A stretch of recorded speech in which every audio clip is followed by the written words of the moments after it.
एक मेल मुझे आया था शाहनवाज हुसैन जी का, और मेरे साथ शाहनवाज जुड़ भी चुके हैं, और ये अनंतनाग कश्मीर से जुड़े हुए हैं हमारे साथ। तो बात करते हैं शाहनवाज जी से। नमस्ते शाहनवाज जी, बहुत स्वागत है आपका। नमस्ते मैम। क्या करते हैं आप शाहनवाज जी? जी मैं गवर्नमेंट एम्प्लॉई हूँ मैम। क्या करते हैं?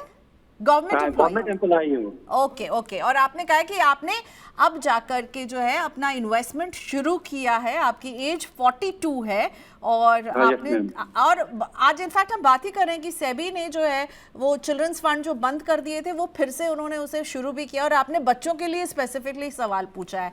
जो निवेश कर रहे हैं आपने लिखा था कि वो बच्चों की पढ़ाई, 3 बच्चे हैं आपके, एक तो 17 साल के बाद आपको पैसों की जरूरत पड़ेगी, और अपने भविष्य के लिए आप बचा रहे हैं, और साथ ही में रिटायरमेंट, लेकिन रिटायरमेंट के लिए एनपीएस भी आप करते हैं। बहुत अच्छे शाहनवाज जी। तो आपका ये जो इन्वेस्टमेंट है 44,000 की सिप जो आप कर रहे हैं, ये कब से शुरू किया आपने? जी मैम, एक्चुअली हमारा यहाँ इतनी अवेयरनेस नहीं है इसके मतलब जून 2025 में मुझे पता लगा है म्यूचुअल फंड इन्वेस्टमेंट के बारे में।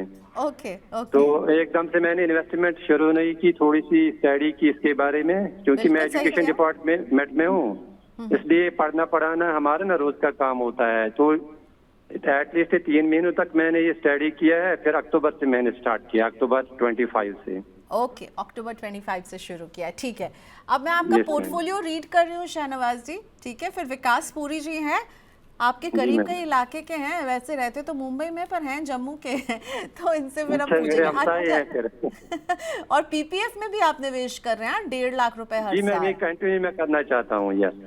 ओके ओके, ठीक है। आपके पोर्टफोलियो में ये 44,000 को कैसे स्प्लिट किया है? मोतीलाल ओसवाल का large and mid cap 5,000, Edelweiss का मिड कैप फंड 5,000 यहाँ पर, तीसरी स्कीम बंधन की स्मॉल कैप 5,000 यहाँ पर, एसबीआई का कॉन्ट्रा फंड 5,000, एसबीआई के चिल्ड्रंस फंड में भी आप कर रहे हैं 10,000 की सिप, अभी हम इसी के बारे में जिक्र कर रहे थे। निपॉन इंडिया का निफ्टी, ये है Nifty 5000 momentum 50 index fund, right, ये इसमें भी 5,000 की सिप है। और आईसीसीआई का गोल्ड सेविंग फंड 4,000, आईसीसीआई का नैस्डैक 100 इंडेक्स फंड 5,000। ओके, तो 44,000 की सिप है, जैसे 10% से आपने कहा मैं स्टेप अप भी करता रहूंगा। बहुत अच्छे।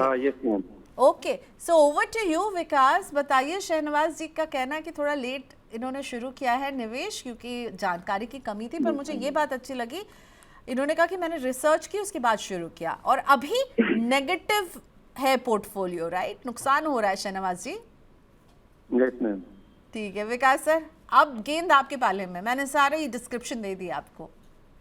देखिए, मुझे एक तो बहुत अच्छी बात लग रही है कि मेरी स्टेट से कॉलर है, तो और दूसरी अच्छी चीज़ ये लगी शाहनवाज जी, आपने 2 साल ही बोला है, बट 2 साल में जो आपकी अप्रोच है that is very good, because आपने अपनी अप्रोच में एक बहुत अच्छा एक जिसको आप बोलते हैं ना एक प्लान बनाया है इन टर्म्स ऑफ कि अलग अलग प्रोडक्ट्स होने चाहिए। फिर उसके बाद आपने जो बच्चों की एजुकेशन को लेके गोल सेट किए हैं वो, प्लस आपकी स्कीम सिलेक्शन भी मुझे बहुत अच्छी लगी। सो ओवरऑल अप्रोच आपकी बहुत सही है। मुझे ऐसा लग नहीं रहा कि आपने ये सिर्फ 2 साल की ही मार्केट इन्फॉर्मेशन के हिसाब से किया है, बट मुझे लगता है प्रियंका जी का बहुत इफेक्टिव शो है ये कि 2 साल में एक बहुत डिसेंट पोर्टफोलियो जो है आप बिल्ड करने के लिए आपने जो अपनी जर्नी स्टार्ट की है। देखिए, जो अभी आपका जो ओवरऑल पोर्टफोलियो है, अगर हम शुरुआत करते हैं चिल्ड्रन फंड की, क्योंकि आपने स्पेसिफिकली उसके बारे में पूछा है मुझे, तो चिल्ड्रन बेनिफिट फंड जो है रफली 5.5 साल पुराना फंड है। हालांकि इसकी CAGR 31% की है, बट हम उसको बेंचमार्क नहीं मान सकते, बिकॉज इसकी शुरुआत एक बड़े अच्छे समय पे हुई और उसके बाद में मार्केट का एक वन वे रैली भी हुई। बट इसका जो बेंचमार्क है फंड का, वो है CRISIL hybrid 3565 aggressive index fund. अगर हम उसकी CAGR देख लें, वो भी 14.5% की है।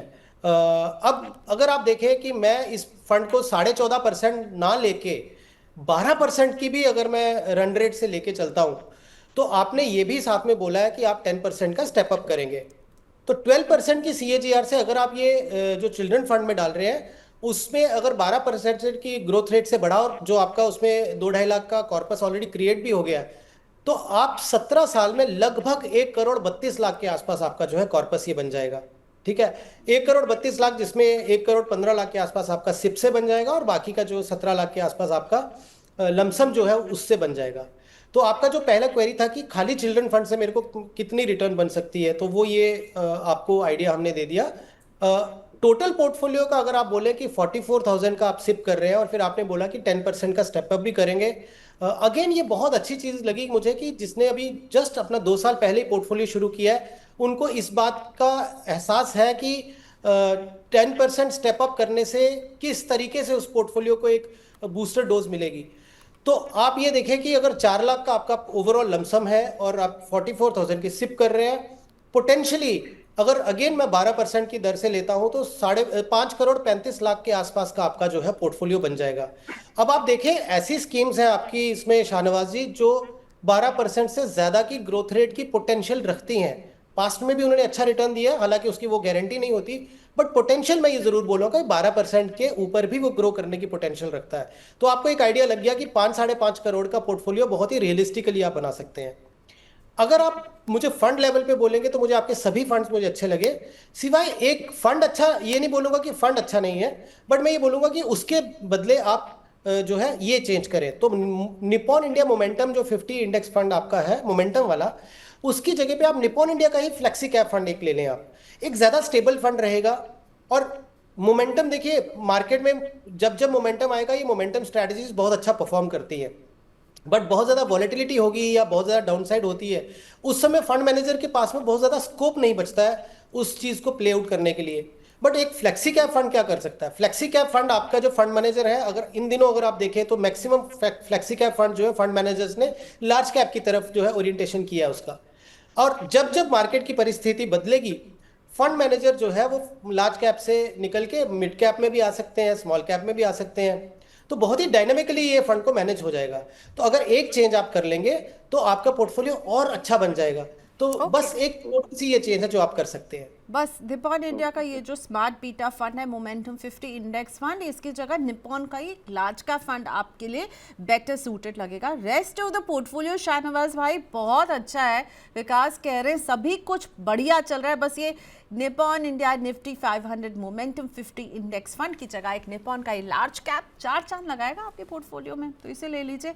और बाकी बहुत अच्छी प्लानिंग है, बहुत सारी शुभकामनाएं, आगे बढ़ते रहिए। अगला क्वेश्चन था मैं यूट्यूब से, नमस्ते, मनीष जी का ले रही हूँ। सो मनीष एकदम यंग इन्वेस्टर हैं और मुझे लगता है इन्हें अभी विकास जी की सलाह की बहुत ज़रूरत है।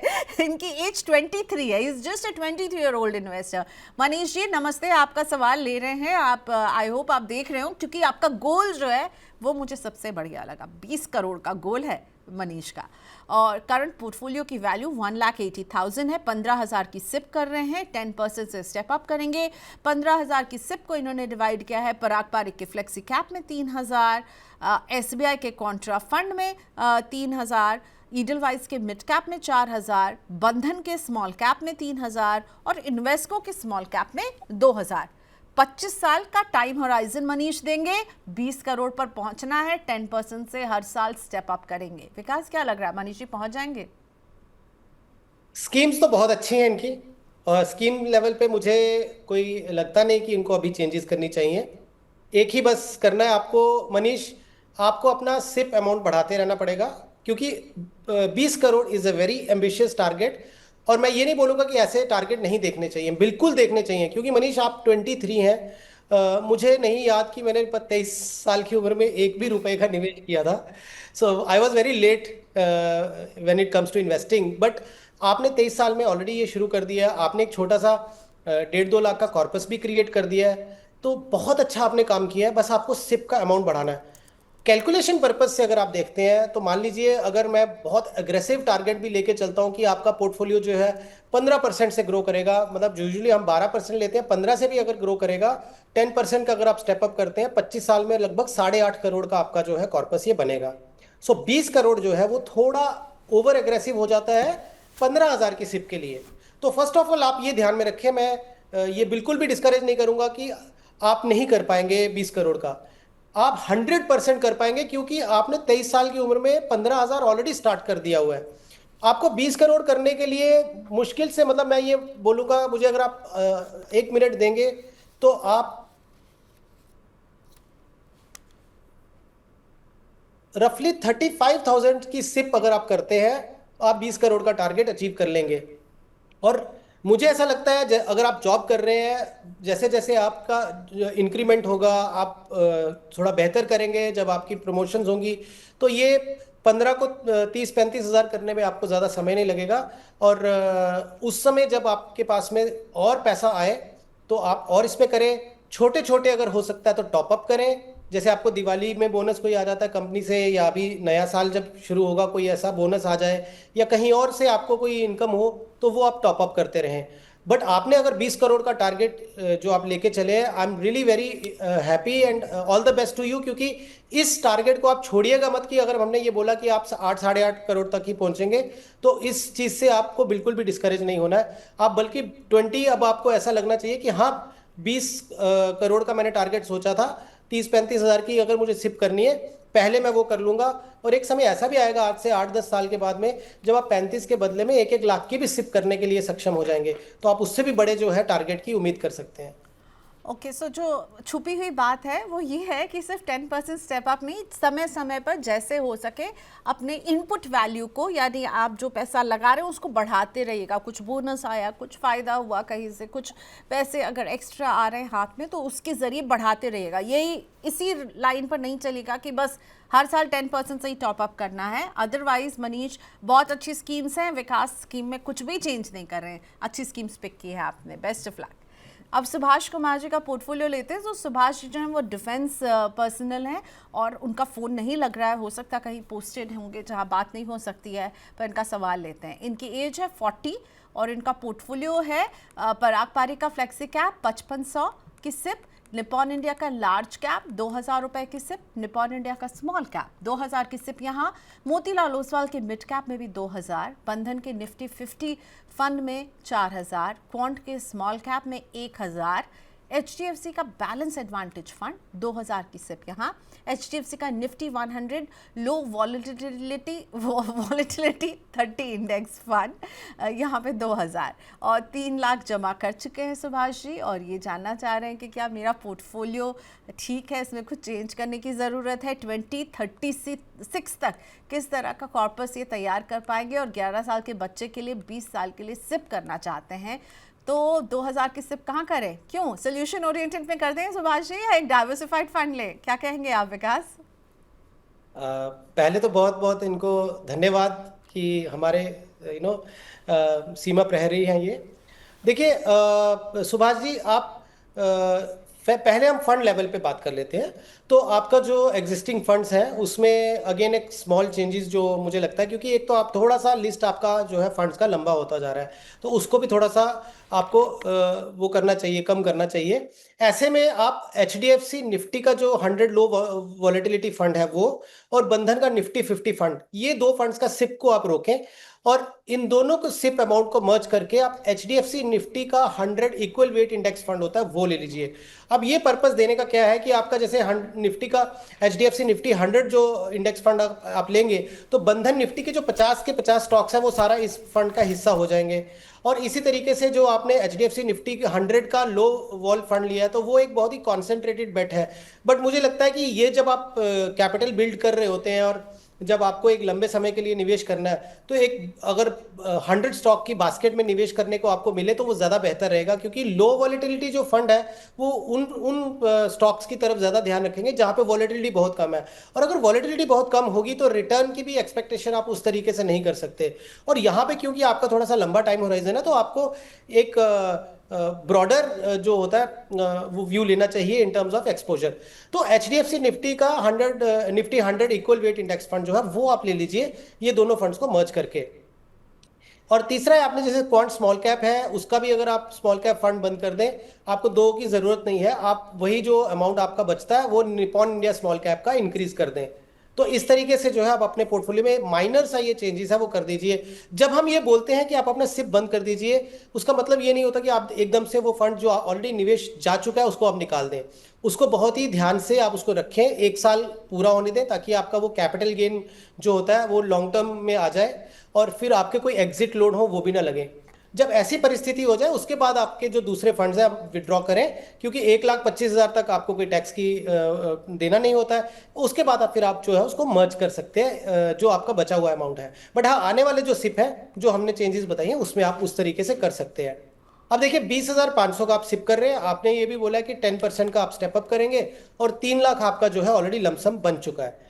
तो ऐसे केस में अगर मैं 12% की ग्रोथ रेट से लेता हूं तो लगभग 79-80 लाख के आसपास आपका जो है ये पोर्टफोलियो बन जाएगा।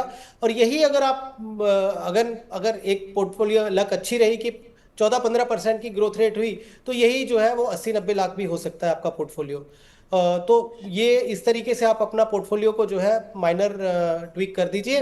और जो आपने एक सिप बोला बच्चे के लिए, तो डेफिनेटली क्योंकि अब सेबी ने वो एक राहत दे दी है कि आप चिल्ड्रन फंड जो है कंटिन्यू कर सकते हैं। और आज शुरुआत भी हमने शो की इसी बात को लेके की है।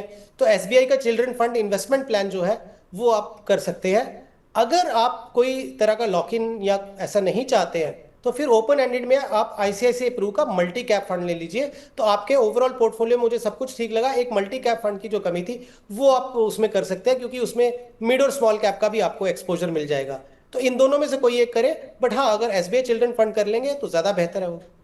Okay fine. तो कुछ चेंजेस जो हैं वो पोर्टफोलियो में, कुछ स्कीम्स कम करने की कोशिश की है यहाँ पर आपके लिए विकास जी ने। और जो बच्चे के लिए शुरू करना है, एक ऑप्शन है सोल्यूशन ओरिएंटेड, एसबीआई का एक है चिल्ड्रंस मैग्नम प्लान शायद कहलाता है वो, और दूसरा या तो एक मल्टी कैप ले सकते हैं आप आईसीआईसीआई का अगर डाइवर्सिफाइड फंड लेना चाहते हैं।